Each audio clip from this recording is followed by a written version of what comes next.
Today's episode, we're going to talk about and ask the question: is evaluation or getting wins more important to the Chicago Bulls with where they are now? We'll get into all that and more right after this. You are Locked On Bulls, your daily podcast on the Chicago Bulls, part of the Locked On Podcast Network, your team every day.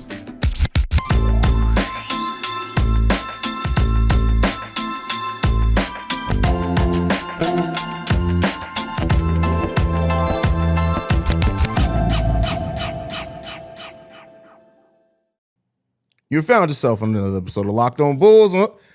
Wait a second, what am I doing? Welcome to Locked On Bulls, member of the Locked On Podcast Network, where it's your team every day. Today's episode is brought to you by FanDuel, the official sportsbook partner of Locked On. Make every moment more. Visit FanDuel.com/LockedOn today to get started. That's Pat, the designer, host and creator of the Windy City Breeze. I'm Haize, host and creator of Chicago Bulls and Chicago Bears Central. Pat, simple question thrown to you. What is more important as we look towards the Bulls ending their season? Is it the evaluation of players, whether it be younger players or players that they want to keep on the roster long term? Or do you think they still should be fighting to get every win possible? Right now, we're getting into going to All-Star break. Some things change after that. Where do you think the Bulls' focus should be? Fight to win. You're not going to lose enough to make the playoffs, right? You're not going to lose enough to make the get a top 4 pick. You're just not. I know that that's the pipe dream we want to live through now. Let's live in the reality that can happen. Fight to win. Add as much as you can. If you believe in these young players, realize that these young players with belief need playoff experience. Whether you like it or not, whether you like that you're going to go in there and get your butt kicked or not, whatever it is. If you believe in Kobe White, if you believe in Patrick Williams, if you believe in Ayo Dosunmu, Zach LaVine, whoever it is, these young players need playoff experience. 1 year of playoff experience don't mean that it means you got there. You saw some stuff, right? They need to be able to go in a competitive environment and understand what it's like to build up that mindset. You got to win. You've won too many games for you to even be thinking about tanking. And so that's why it's the difference between tanking and evaluation. So I want to make the clear distinction there. That's why I didn't put tanking in the title. Yeah. So I'm not saying tank to try to lose. I'm more so saying let's see what Dalen Terry looks like playing 15 minutes game. Still fight to win, but play to win, but you get to see them in extended minutes. That is playing Kobe White, maybe using him differently in the offense where you focus on him a little bit more. That's what I meant by evaluation, not necessarily tanking. But see, I think they go hand in hand, right? You're not planning on winning many games to me if you're playing Dalen Terry 15 minutes a night. You're not planning on winning many games. I mean, are they planning on winning many games playing Zach LaVine 30 minutes a night? They're planning on it, right? But it's not working out. That's what it's coming down to at the end of the day. There's a plan in place to win this game, but it's just not happening. So for me, right, like I would rather see you go out there and try to win as much as possible. Try to see you get into the playoffs. Here's the thing. I know where we're at, and it sucks, right? In a normal season or in a season that felt like it was regular season, we're completely out of the playoffs. We have no hope. Unfortunately, we still do. There's no hope, right? Like I'm at the point right now where I'm just like, please, just like beat me to death. Like just put us out of our misery. Can we be mathematically eliminated from the playoffs? No, we aren't. And we're not going to be for a long time in this season. So everything's so tight. I don't think we'd be eliminated from technically playoff contention to like the last week of the season. We could lose 5 more games and still have a chance to make the playoffs. Yep. Because the teams ahead of us are also consistently losing games. So for me, I think that you have to go out there. You try to do the best you can, get as many wins as you can. Go out there and put the best team on the floor that you can every night. And I think the Bulls are going to do that, right? That's why they're looking into the buyout market. That's why they're looking to bring in players like Russell Westbrook, possibly, right? It's not just to evaluate the team, which I think that is a part of it, but it's also, hey, we feel like this player can help us win. Whether that happens or not, we'll see. That's going to be interesting to see. But I just think that I think that you put yourself in a bad situation, especially with your younger players, especially those that have shown improvement, like Kobe White, Patrick Williams at times, right? When he's being more aggressive, if you just say, all right, we're gonna let you guys do more, but for the most part, we realize this team isn't gonna win. We're kind of giving up. I disagree. Like I think you're associating with playing young people with having the mindset of let's lose, and that they could be two very different things.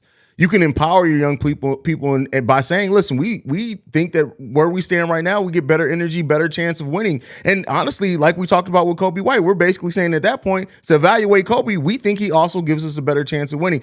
I don't think it goes hand in hand with thinking that you're adopting a losing mindset or behavior just because you want to invest and you're now saying we're going to bet on these younger players that at least theoretically are going to be a longer part of your team than almost any other people on the team. And then on top of that, we got one game of technically playoff experience last season.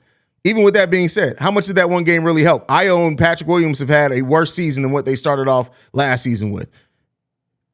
So like, I don't know how much value is in this whole let's get playoff experience for a team that very well may not even make it to the actual playoffs and be like, I'm still saying play to win every game. But you can do that and try to look at other players. You can do that and still realize that right now, before you worry about playoff experience, Dalen Terry barely got any game experience, right? Yeah. Like, so it's that kind of mindset to look at least I think. Well, I'll say this. I think that the days of Dalen Terry not getting game experience are behind us, right? We know when Billy Donovan latches on to a guy, especially a young guy, he's going to try and give him more of a role, give him more opportunity. Dalen Terry in 2 games, man, that 3 ball, I swear it'd be looking good, but he missed every one. Hey, but the mechanics have improved a little bit. He still got a whole offseason to work. The mechanics have definitely improved, though. Mechanics have definitely improved, but his confidence is up, so I think we'll see more from Dalen Terry. I mean, if we're being realistic, right, we saw that last night. We saw them fight with their young guys last night versus a team full of young guys, right? There were a lot of things that I said I liked from last night, right? I liked how Pat Will played. I like how aggressive he was going to the bucket. I liked how Kobe White shot the basketball. Pat Will is such a conundrum, dog. It's just like, bro, just do it more. Just like don't take. Bro, I told y'all they need to take him to see a sports psychologist over the summer. And they need to hypnotize, bro. Like, it's just like I don't even know what to do, bro. Like, you are Jordan. like seriously, man. Like, he just start chewing. He take Billy Donovan's gum and just start chewing it and walking around. Oh, that's going a bit far. I mean, you know, Mike always had the gum in the mouth, bro. No, I agree. Bro, that's funny. Where this team sits right now, and no, I know see people. Let's do this one before we go in this segment. This comment from MC Season: if the Bulls do make a playoff run, Acme are not moving on from the Big Three this offseason. I completely disagree with that, Pat. What do you think? No, I fully disagree, and it goes into Casey Johnson's report, right? That the one thing that I can say about Acme that while it is annoying to us, I do value. And you know what? I'm going to ask y'all this. Would you rather we had Sean Marks, a reactionary GM? Sean Marks changed his game plan for the Brooklyn Nets 10 times. They were going to be young in the Spurs. Then they were going to be superstar heavy. Then they were, y'all all seen the clip where Buddy breaks down everything they did. Would you rather we be the Nets? Because that's what y'all are asking for day in and day out. While it is annoying at times that we don't hear from AK, while it is annoying at times that we don't see him make the big splashy moves, at the end of the day, I like having a GM that doesn't just have a knee-jerk reaction because the fans are upset and say you should go do something. Yeah. Would you rather be the Brooklyn Nets? Now, I'll say this. I'd rather be the Brooklyn Nets now because that young team looking crazy right now. Bro. They got players that just are too young to realize that they can't do what they doing, so they do it anyway. That's all it is, bro. Like, and then when Cam Johnson gets fully healthy, now he's just gonna have the green light, bro. That's gonna be a team, bro. Cam Johnson, bro. I was watching him last night. I was like, man, he's not even a focal point on this team. We drafted the wrong player from North Carolina that year. Maybe. I don't know. You want to know why? Because Cam Johnson's like 27. Cam Johnson was the Is he oldest that player old? in that draft. Cam Johnson's very old, bro. Like he said that, he's he is not very 26 old. years old. Bro, Cam Johnson is up there. Cam Johnson is up there. And he's about to turn 27 next month. Yeah, oh, yeah. Cam Johnson. Okay, I feel you. You know what I mean? Like that's a player you add to a team that's more finished. Yeah. Which I think he went to. Who did he get? Did he get drafted by the Suns? Yeah, he got drafted by the Suns. He got drafted by the Suns. That makes more sense to me. That makes more sense to me. In the lottery though. But all right, we're gonna next up, we're gonna talk about Casey Johnson's reports and what we're hearing about Russell Westbrook and John Wall and the Bulls' interest there. But before we do that, gotta talk to you guys about FanDuel. The midway point of the NBA season is here, and now is the perfect time to download FanDuel, America's #1 sports book. Because new customers get a no-sweat first bet up to $1,000. That's bonus bets back if your first bet doesn't win. Just download the FanDuel Sportsbook app. It's safe, secure, and super easy to use. Then you can bet on anything from the money line to the point scorers and threes drain. Plus, FanDuel even lets you combine your bets for a chance at an even bigger payout with a same-day parlay. So don't miss out on the chance to get your no-sweat first bet up to $1,000 in bonus bets when you go to FanDuel.com/lockedon. That's FanDuel.com/lockedon to learn more. Make every moment more with FanDuel, an official sports betting partner of the NBA. All right, Pat.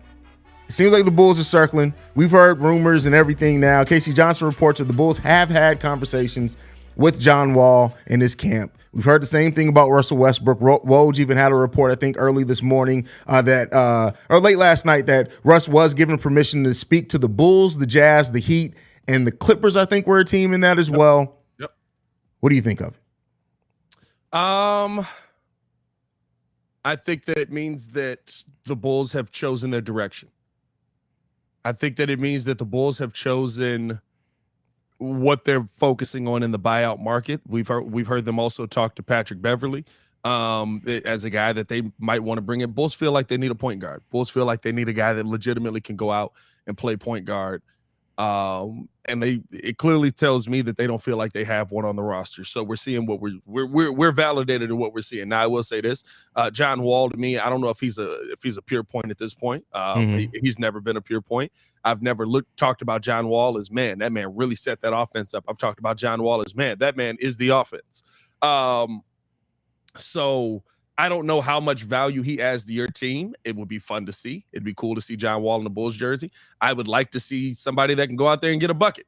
And I think that two of those three, and Russ and John Wall, can do that. I think that at the end of the day with this, it's like we've said already on this show, right? Like, you're not going in your buyout market to find the thing that fixes your team.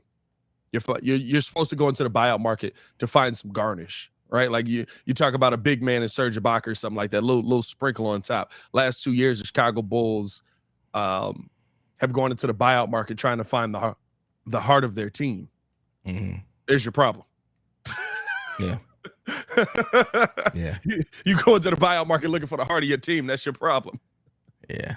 Yeah, and it's the players even know. Like, I don't know if you got to see Zach LaVine's interview post game where he talked about Russ and talking about Russ being a Hall of Famer and what he's done. Yeah. To me, if I'm the highest paid player on the team, and for my team to find its heart, you got to go out and get somebody else. I'm gonna take that personally, right?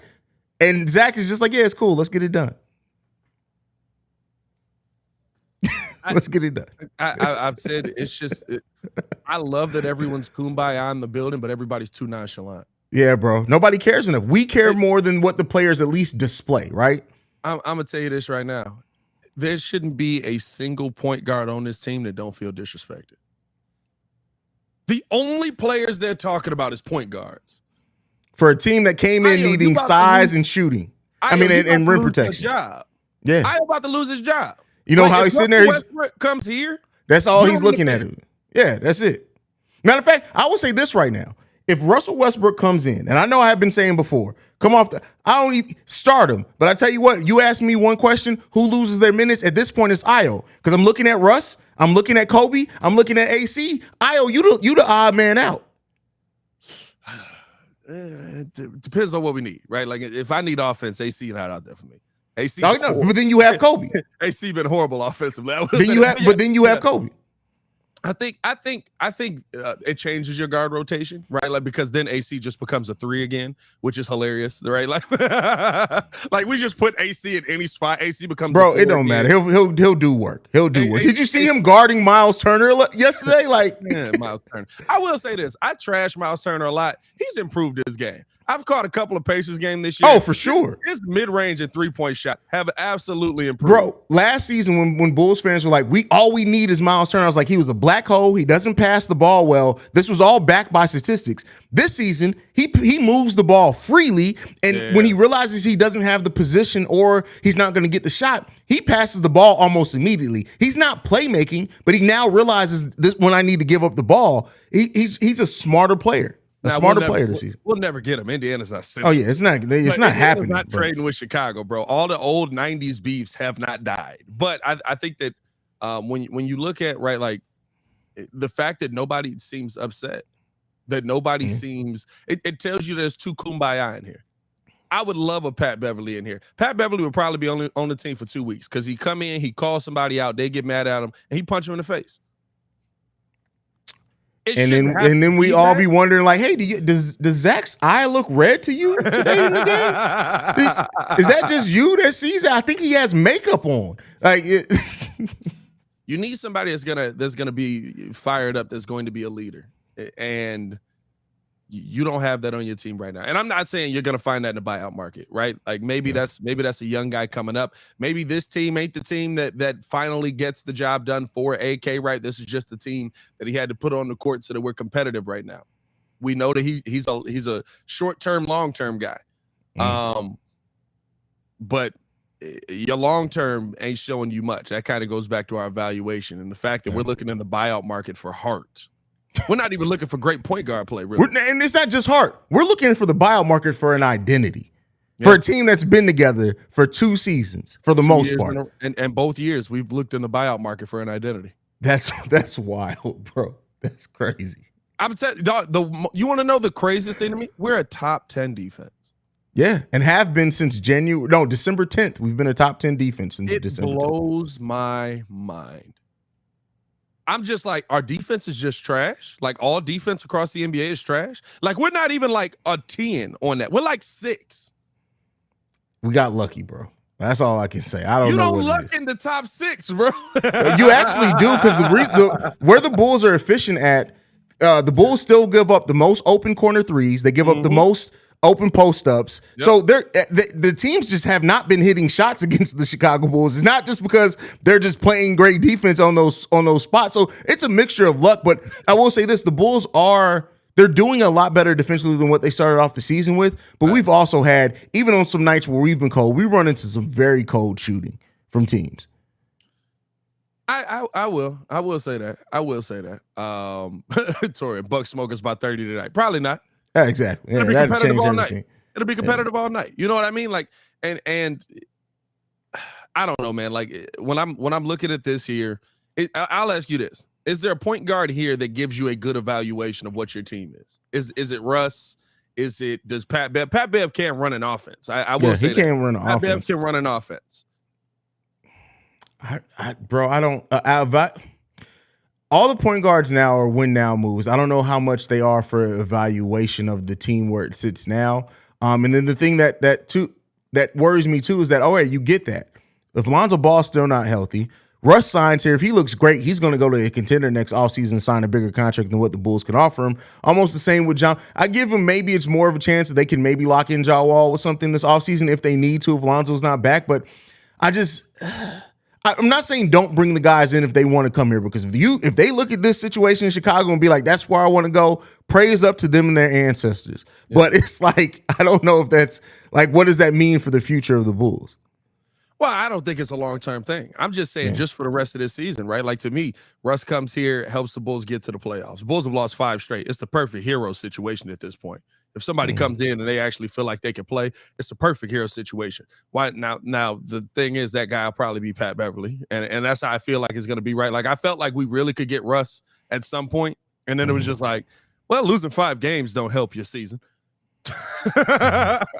You know what I mean? Losing 5 games doesn't help you bring these guys in. So I I don't know, man. Like I don't feel like. I feel like Russ would be a great evaluation PG because he can actually play point. I feel like John Wall's a move just to try and do something.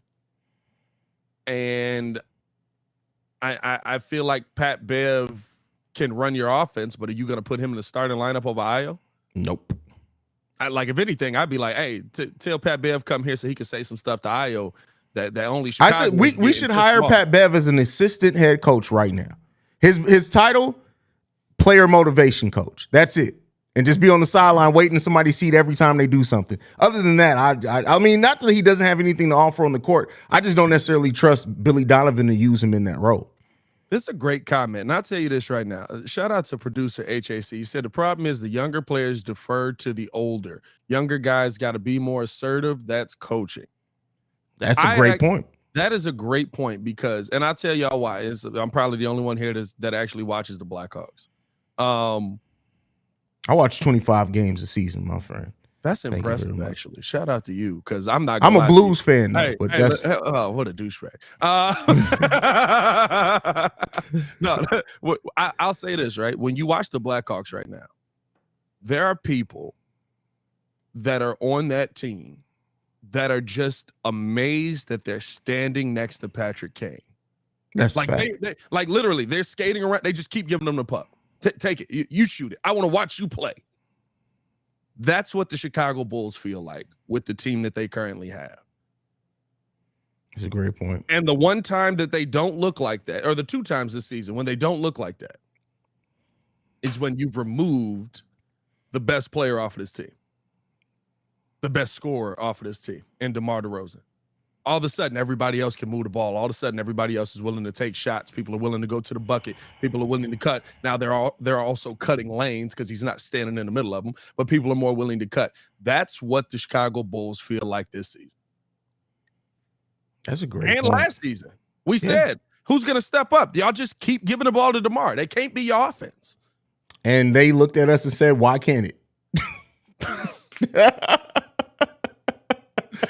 That can't be your offense. It can't be but your why? offense. But why? Give me a reason. Can you give me a reason why it can't be my offense? I think that absolutely can be our offense. That's tough. You're not wrong. I don't have an ad read, so we can just jump straight into the third topic. No, I was looking at it. So we have won a total of 39 games since this date last year. So in 12 months, we've won 39 games. Ooh, wrong one. Clap it up. And that is our next topic. It's Kobe White's birthday. We figured what better way to discuss and celebrate other than clap it up for Kobe. But where do me and you seem the highest we've been on Kobe White for a while, and we're doing so in a season where his shooting's technically in the toilet. Much worse shooting percentages, much less opportunities and shots as well. But going from where Kobe was last season, clap it up moment, everything, to now, how are your feelings evolved, changed? How do you feel Kobe has changed as a player? Kobe White to me is a better player now. Okay. He's not a better shooter, but he's a better player now. And his shots are more impactful. That's what I love about the growth of him. And we talked about this. I've talked about this a couple of times on this podcast, right? Being able to have an offseason to work and not just starting your season is very important. And the fact that Kobe White finally got that, you see the improvement that came from that, being able to work with Chris Brickley, being able to go out there and get his handles in order, being able to go out there and be able to consistently find lanes. Kobe White's become a player that's consistently able to split the double team now, being able to get to the bucket when he wants to, using his speed. I love what Kobe White's doing. He's more of a threat to shoot the ball. We talked about it last night as well. When you're talking about starting point guards in the lineup, you can't sag off of Kobe White the way you could sag off of Ayo, because he is a threat to be able to knock that down. I feel like Kobe has improved himself from this moment here when I was losing my mind. Clap it up. Oh my God. Every time I hear it, it brings the anger back a little bit. From that moment there to where he is right now, he's leaps and bounds a better player than he was at that point. Yeah, he's a considerably better basketball player. Like I said, the shooting numbers are what they are. Those speak for themselves. But I love the way that he's found ways to now affect the game without his shot falling, and that's something that we couldn't say about him last year. If Kobe White's shot wasn't falling, he didn't. He gave us a bunch of zero. It started to change towards the end of the last season. I will say that, but like just seeing what the work that he put in one off season, just it speaks for itself. If you percentage on it. What are you giving the percentage that Kobe White is back in the Bulls uniform next season? I think it's high at the beginning of the season, at least because you're not going to let him walk for nothing, unless you're doing a sign and trade. I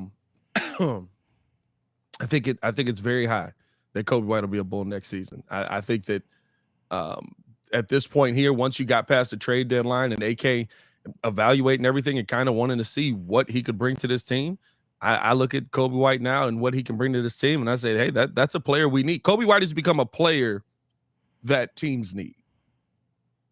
And I'll give AK credit on this. He had an opportunity to sell on Kobe White. What was the trade? It was going to be like a late end of round, first round pick, and like something like that. Some burner contracts that you could get rid of at the end of the season, right? A pack of gum for Billy Donovan. Basically, right? You know what I mean? That is the main thing that I'm looking at with this team and saying, okay, he held on to that value. Now that value can pay off for you. Now you have the option. Now you have the option to say, okay, we can sell high because this kid's absolutely balling. Don't look at the percentages, look at the games. Yeah. Kobe White goes to a team like a Golden State would be one that I would look at, but like a team that is really, really big.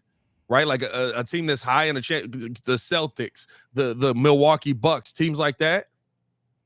That's a put you over the top piece right now. A little garnish on the top. You know what I mean? When you got your team right there, you need a little garnish on top. We have a team full of garnishes, bro. Like a lot of garnish on this team, bro. It's like trying to build a salad. No meal, just straight garnish. Bro. Just garnish, bro. It's like if they gave you, it's like if you ordered wings and instead of the wings they just gave you the pickle. Like that's it. Like no actual wings. It's just the pickle. We have a team full of garnish, bro.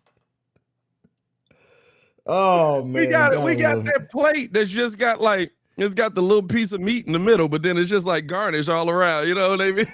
It's a $300 plate though. That's exactly what it is. That's wild, bro. That's where we sit right now, man. But that's it today. Unless you got anything left, man. That's it, bro. We'll be back tonight. We'll be back tonight, man. Follow us on everything at Locked On Bulls. You can follow me on everything at Pat the Designer. Clap it up, man. And you can follow me at CEO Haize. Thank you for making Locked On Bulls your first listen every day. Now for your second listen, go and check out Game to Game NBA. Every moment, every top performance, every result. Locked On Game to Game covers every game from across the NBA with local analysis that only Locked On can deliver. Follow Game to Game on Locked On NBA, available on the Odyssey app, YouTube, and wherever you get your podcasts. For Pat the Designer, I'm Haize. This is Locked On Bulls. Peace, y'all. Peace.